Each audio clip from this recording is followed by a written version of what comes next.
আজ আমাকে একা একাই যেতে হবে কলকাতাতে, তাও আবার লাইফে ফার্স্ট টাইম আমি একা একা কলকাতাতে যাচ্ছি। পুরো ভিডিওটা দেখতে হলে সাথে থাকো। So hello everyone, good morning, আমি শ্রাবন্তী আর তোমরা রয়েছো মাই সিম্পল লাইফস্টাইলের নতুন আরও একটা ভিডিওর সাথে। আশা করছি সবাই খুব ভালো আছো, আমিও কিন্তু অনেকটাই ভালো আছি।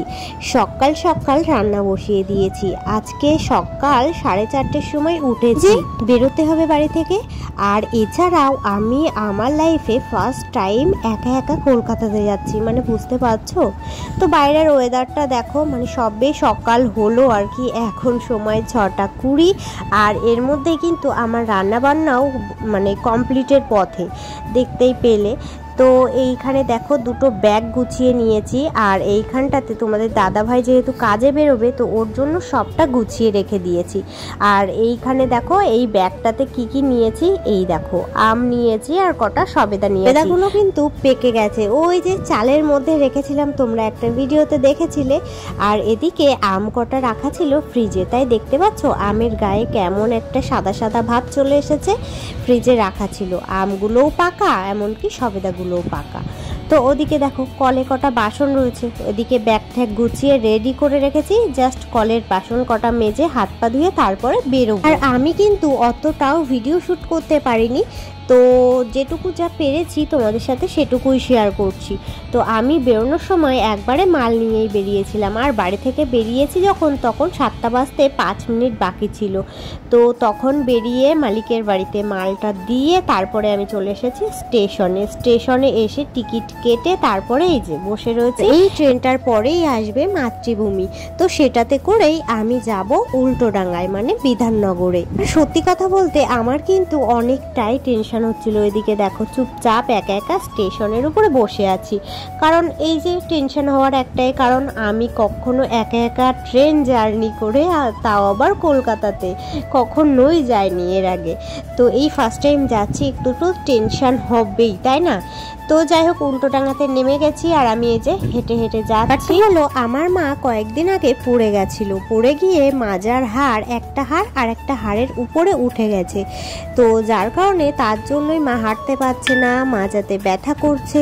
তো এইসব বিভিন্ন কারণের জন্য মা আসবে ডাক্তার দেখাতে। এই যে উল্টোডাঙ্গাতে একটা এসআই রয়েছে, সেই এসআই হসপিটালেই আসবে ডাক্তার দেখাতে। তো তার জন্যই আমিও এদিক দিয়ে এসেছি, আর ওদিক দিয়ে মা আর দিশা এসেছে, মানে আমার ভাইয়ের বউ।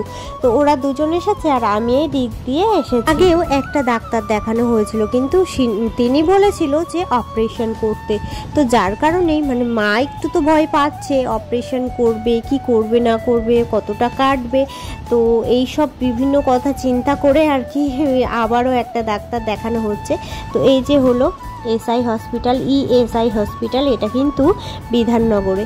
তো এই যে আমি এখন বাইরে দাঁড়িয়ে রয়েছি। আমি যখন ট্রেনে ছিলাম শুধু ভাবছিলাম, শুধু মনে হচ্ছিল আমি বিধাননগর স্টেশনে নামতে পারবো তো, আমি আমার মায়ের সাথে দিশার সাথে দেখা করতে পারবো তো, কোথাও হারিয়ে যাব না তো। মানে সত্যি আমি এর আগে কখনো যাইনি, তো আমার বিভিন্ন রকমের টেনশন মাথার মধ্যে কাজ করছিল। যাই হোক ওখান থেকে ডাক্তার দেখানো হয়ে গেছে, তবে ওখানকার ডাক্তারও বললো 15 দিন পরে অপারেশন করার কথা, মানে 15 দিনের ওষুধ দিয়েছে, সেটা খাওয়ার পর আবারও আসতে, তারপরে অপারেশনের ডেট দেবে। তবে আমরা এটা মানে ওখান থেকে ওটা শুনে তারপর আবার মেডিকেলেও গেছিলাম, তো মেডিকেলেও সেই একই কথা বললো। তো তারপরে বাড়িতে চলে এসেছি, তো হসপিটালেই একই কথা শুনে তারপরে যে যার মতো বাড়িতে চলে এসেছি। আমি এসেছি আমার বাড়ি, আর মারা চলে গেছে মাদের বাড়িতে। আর আসার সময় এই যে দিশা মানে আমার ছেলের জন্য এই যে খাবারগুলো কিনে দিয়েছে, 100 টাকা দিয়েছে, মানে কি বলবো।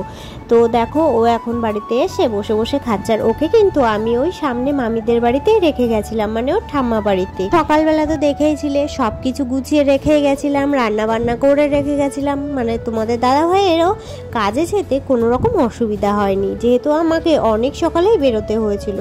তো এখন আমি শুয়ে রয়েছি, আমার একটু শরীরটা খারাপ খারাপ লাগছে, মানে দেখো, প্রথমত যেহেতু আমি বাড়ি থেকে বেরোই না, আর আমি অত রাস্তাঘাট কিভাবে কি যেতে হবে অত না বুঝি না, যেহেতু বাড়ি থেকে বেরোনো হয় না। যারা বাড়ি থেকে রেগুলার বেরোয় বা মাঝে মধ্যেই বেরোয় তারা কিন্তু যেতে পারবে, আসতে পারবে, জানবে ব্যাপারগুলো, তাই না? আমাকে যদি কেউ যদি নিয়ে গিয়ে শিয়ালদা স্টেশনেও ছেড়ে দিয়ে আসে, আমি কিন্তু চিনে বাড়ি আসতে পারবো না, জানো? হ্যাঁ, আমার মধ্যে এই জিনিসটা আছে যে কোথাও যাওয়ার আগে একজনের কাছ থেকে জিজ্ঞাসা করে নয়, 2-3 জনের কাছ থেকে জিজ্ঞাসা করে করে তবেই কিন্তু আমি যাই। ওই যে উল্টোডাঙাতে নেবে 2-3 জনের কাছ থেকে জিজ্ঞাসা করে করে তারপরে কিন্তু আমি কিছুটা হেঁটে হেঁটে এগিয়ে গেছিলাম। তো মুখ থাকলে না সব জায়গায় যাওয়া যায়। কলকাতার রাস্তাঘাট কি বলবো, এত ভিড় যে কি আর বলবো। তো আগের দিনকে তেমন কিছু ভিডিও শ্যুট করতে পারিনি, যেহেতু ডাক্তারের কাছে গেছিলাম, হসপিটালে গেছিলাম, এখানে ওখানে ঘোরাঘুরি, এছাড়াও সব সময় সব জায়গায় না ক্যামেরা অন করা যায় না।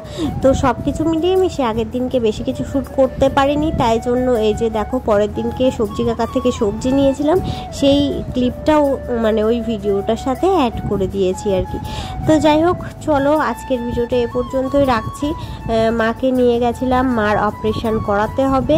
এখন কবে কি করানো হয় না হয়, আদেও কি হবে না হবে, সবটা তোমাদের সাথে শেয়ার করব। তোমাদের কারোর যদি বাড়িতে এরকম থাকে আমাকে কিন্তু অবশ্যই কমেন্টে জানিও তাদের কি করে সলিউশন হয়েছে বা তারা কি করে সেই জিনিসটা থেকে মুক্তি পেয়েছে আর কি।